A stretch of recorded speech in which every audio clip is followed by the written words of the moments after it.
तर नमस्कार मित्रमंडळींनो, कसे आहात सर्व? आज आपण बघणार आहोत सुकी कोळंबीची बटाटा भाजी. चला तर मग सुरुवात करूया. त्यासाठी बटाटा बारीक चिरून घेतला आहे आणि मी ढोबळी मिरची घेतली त्यामध्ये आणि एक कांदा घेतला आहे. चला तर मग सुरुवात करूया. आपल्याला कांदा पण लागणार आहे बारीक कटिंग करून आणि टोमॅटो पण लागणार आहे. हे पहा, मी असा कांदा बारीक करून घेत आहे.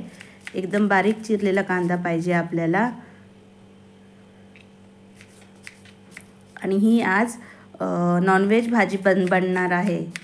तर पहा, नक्की कोणाला जमत नसेल तर त्यांनी ही भाजी करून पाहावी आणि मला कमेंट करून फोटो वगैरे शेअर करा. आता मी टोमॅटो कापून घेत आहे. टोमॅटो पण आपल्याला धुवून स्वच्छ बारीक कापून घ्यायचं आहे. लसूण ठेचून घेतली आहे त्यासाठी. आणि ही भाजी आपण मसाल्यावर बनवणार आहोत, त्यामुळे मसाला लागणार आहे, मालवणी मसाला. हे पहा, आता मी टोमॅटो कापून घेत आहे. टोमॅटो बारीक चिरून घ्यायचा आहे,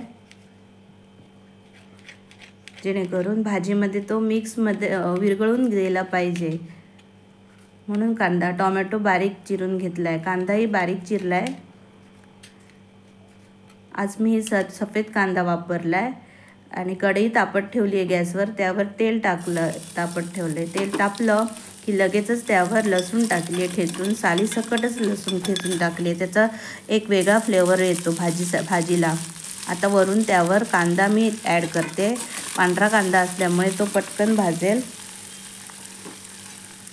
झाकण ठेवून कांदा भाजून घ्यायचा आहे, जेणेकरून लवकर कांदा भाजला जाईल. त्यावर थोडंसं मीठ ॲड करायचं आहे. आता मी त्यामध्ये मीठ ॲड करण्यापूर्वी टोमॅटो ॲड करते आणि हळद टाकून घेत आहे. 2 चमचे हळद टाकले, छोटे चमचे आहेत त्यामुळे. आणि मिक्स करून घेते. हळदीचा पण फ्लेवर भाजीला अत्यंत छान येतो. हे पहा, आता त्यावर घरचा किचन किंग म्हणजेच मालवणी मसाला, घरगुती मालवणी मसाला 1 चमचा मी टाकते. तोही पुरेसा आहे भाजीसाठी. जास्त वापरावी लागत नाही, कारण हा मी घरी बनवला आहे आणि तो अत्यंत स्वादिष्ट बनला आहे. आता त्यावर आपली भाजी, बटाटा आणि शिमला मिरची टाकायची आहे आणि मिक्स करून घ्यायचं आहे.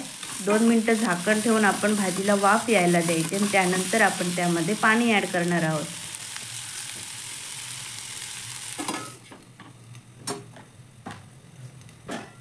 अशा प्रकारे भाजी थोडी नरम पडते. बिना पाण्याशिवाय आपण जेव्हा झाकण ठेवतो भाजीला, तेव्हा सर्व बटाटा आणि शिमला मिरची ती आतल्या वाफेवर नरम होऊन येतात. हा बघा, हा सुका जवळा आहे. तो आता मी स्वच्छ धुवून घेत आहे. तो आपल्याला ह्या भाजीमध्ये टाकायचा आहे. त्यामध्ये दगड वगैरे असतात, तर ते साफ करून घेतले पाहिजे. हे बघा, भाजीला थोडं पाणी सुटलं आहे. आणि आता त्यावर आपण चवीप्रमाणे मीठ टाकलं आहे. मीठ थोडं कमीच टाकायचं असतं, कारण हा सुका जवळा जो आहे तो थोडा खारट असतो चवीला. आता त्यावर हा जवळा आहे, तो कोळंबी बोलतात त्याला, तर तो धुवून मी भाजीत टाकते.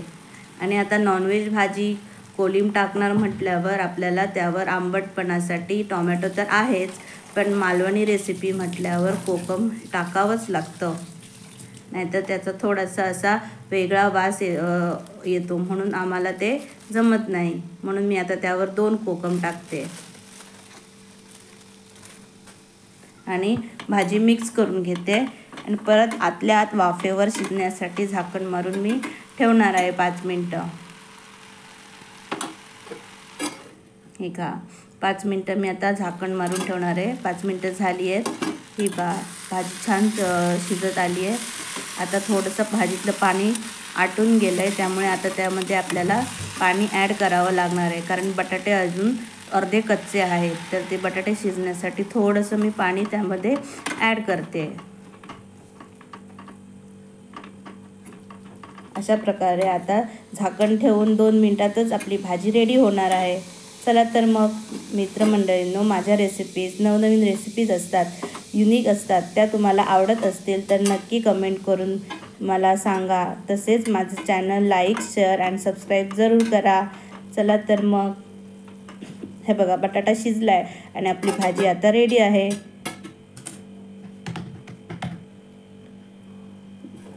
तुमच्या सपोर्टची मला गरज आहे, त्यामुळे माझं चॅनल नक्कीच लाईक, शेअर आणि सबस्क्राईब जरूर करा. अशाच नवनवीन रेसिपीज मी तुमच्याबरोबर शेअर करत जाईन. Bye bye.